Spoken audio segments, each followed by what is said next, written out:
സ്നേഹപൂർവ്വം ഷമ സീരിയലിൻ്റെ latest എപ്പിസോഡിൻ്റെ promo റിവ്യൂയിലേക്ക് എല്ലാവർക്കും സ്വാഗതം. അങ്ങനെ ആരതി വർമ്മ സിഐ അജിത്തിനെ കണ്ട് അയാളെ വിരട്ടിയിരുന്നല്ലോ. അങ്ങനെ ആരതി വർമ്മയുടെ അഭീഷണിൽ സ്വസ്ഥത നഷ്ടപ്പെട്ട് നെട്ടോട്ടോടുവാണ് കേട്ടോ അജിത്തും ചന്ദ്രശേഖരും ഒക്കെ. ഇതേസമയം ഗൗതമാണെങ്കിൽ ഗൗതമിൻ്റെ കുറച്ച് ഗുണ്ടകളെയൊക്കെ ഏർപ്പാട് ചെയ്ത് ആരതി വർമ്മയെ ഇല്ലാതാക്കാനായിട്ട് പ്ലാൻ ചെയ്തിട്ടുണ്ടായിരുന്നു. അച്ഛൻ പോലും അറിയാതെ രഹസ്യമായിട്ടായിരുന്നു ഗൗതം ഇത് ഓപ്പറേറ്റ് ചെയ്യാൻ ശ്രമിച്ചുകൊണ്ടിരുന്നത്. ഈ സമയത്തായിരുന്നു അജിത്ത് ഗൗതമിനെ ഫോണിൽ വിളിക്കുന്നത്. ആരതി വർമ്മ അവൾ നമ്മുടെ എല്ലാവരുടെ പിന്നാലെയുണ്ട്. പ്രിയങ്കയുടെ മരണത്തിന് മുന്നിൽ സത്യം പുറത്തു കൊണ്ടുവരാൻ ഏതറ്റം വരെയും പോകുമെന്ന് അവൾ എന്നെ വെല്ലുവിളിച്ചു കഴിഞ്ഞു. പ്രിയങ്കയുടെ കേസ് വാദിക്കാൻ ആരതി വർമ്മ ജീവനോടെ ഉണ്ടാകാൻ പാടില്ല. ഒന്നെങ്കിൽ എന്നേക്കുമായിട്ട് ഈ കേസിൻ്റെ അപ്പീല് തീരണം. അതിന് ആരതി വർമ്മ ഈ ലോകത്ത് ഉണ്ടാകാൻ പാടില്ല. അന്നേരം ഗൗതം പറയുന്നുണ്ട്, ആരതി വർമ്മയെ ഇല്ലാതാക്കാൻ വേണ്ട കാര്യങ്ങൾ ഞാൻ ചെയ്യാൻ തുടങ്ങിയിട്ടുണ്ട്. സാറ് പേടിക്കണ്ട, നമുക്കെല്ലാവർക്കും ഭീഷണിയായിട്ടുള്ള അവൾ ഇനി അധിക നാൾ ഈ ഭൂമിയിലുണ്ടാകില്ല. അതിനുള്ള ആളുകളെ ഞാൻ ഏർപ്പാടാക്കി കഴിഞ്ഞു. കൃത്യസമയം ഒരുങ്ങി വരുമ്പോൾ അവർ ഏൽപ്പിച്ച ജോലി വൃത്തിയായി തന്നെ പൂർത്തിയാക്കിക്കോളും.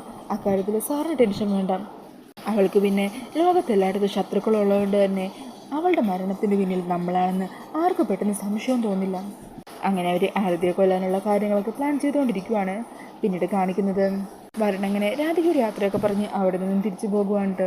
വരൻ പോയതിനു ശേഷം വിവാഹം ഉറപ്പിച്ചതിൻ്റെ ആ സന്തോഷത്തിൽ പരിസരം മറന്ന് വീണ്ടും സ്വപ്ന ലോകത്ത് ആലോചിച്ചിരിക്കുമായിരിക്കും രാധിക. ഈ സമയം മുത്തശ്ശിക്കാണെങ്കിൽ എല്ലാം കണ്ടും കേട്ടും മതിയായിട്ടിരിക്കുവാണ്. ഇനിയും ഇവളെ ജീവനോടിരുന്ന അപകടമാണ്. എൻ്റെ പ്രിയങ്കമൾക്ക് കിട്ടാത്ത ജീവിതം ഇവൾക്കും കിട്ടാൻ പാടില്ല. എൻ്റെ കൈകൊണ്ട് തന്നെ ഇവളെ കൊല്ലണം എന്നും പറഞ്ഞ് മുത്തശ്ശി അടുക്കളയിൽ നിന്ന് വാക്കത്തിയെടുത്ത് രാധികയുടെ പിന്നിലൂടെ വന്ന് രാധികയെ വെട്ടാനായിട്ട് ഇങ്ങനെ കയ്യോങ്ങുമായിരിക്കും. കൃത്യസമയത്ത് തന്നെ ആരതിയോടെ എത്തുകയും മുത്തശ്ശിയുടെ കൈ ഇങ്ങനെ തടയുകയും ചെയ്യുന്നുണ്ട്. പെട്ടെന്ന് ഒച്ച കേട്ട് തിരിഞ്ഞു നോക്കുന്ന രാധിക ആണെങ്കിൽ ഈ കാഴ്ച കണ്ട് ആകെ ഞെട്ടിത്തെറിച്ച് വിശ്വസിക്കാനാവാതെ ഭയന്ന് നിൽക്കുവാണ് കേട്ടോ.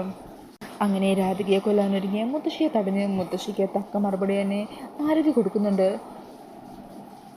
രാധികയെ ചേർത്ത് പിടിച്ച്, ഇനി എൻ്റെ അനിയത്തിയുടെ മേൽ നിങ്ങളുടെ മേലെങ്കിലും വീണാലുണ്ടല്ലോ, പിന്നെ നിങ്ങളുടെ പ്രായത്തിൻ്റെ ബഹുമാനം പോലും ഞാൻ തരില്ല. പിടിച്ച് തൂക്കിയെടുത്ത് ജയിലിലിടും. അവസാന കാലം മുഴുവൻ ജയിലിൽ നരകിച്ച് നിങ്ങൾക്ക് തീർക്കേണ്ടി വരും.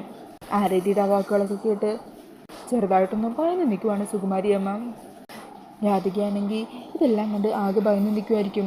അന്നേരം രാധിക ആശ്വസിപ്പിക്കുന്നൊക്കെ കണ്ടിട്ട് ആരതി പിന്നീട് കൃത്യസമയത്ത് വന്ന് രക്ഷിച്ചതിന് ആരതിയോട് നന്ദി പറയുവാണ് രാധിക. അപ്പോൾ അതൊക്കെയാണ് വരാനിരിക്കുന്ന എപ്പിസോഡിൻ്റെ പ്രൊമോയിൽ കാണിക്കുന്നത്. ഈ ഒരു പ്രൊമോ റിവ്യൂ ഇഷ്ടമായിട്ടുണ്ടെങ്കിൽ മറക്കാതെ വീഡിയോ ഒന്ന് ലൈക്ക് ചെയ്യണേ. ഇതുപോലുള്ള കൂടുതൽ റിവ്യൂസിനായിട്ട് ഈ ചാനലൊന്ന് സബ്സ്ക്രൈബ് ചെയ്തും കൂടി സപ്പോർട്ട് ചെയ്യണേ. താങ്ക്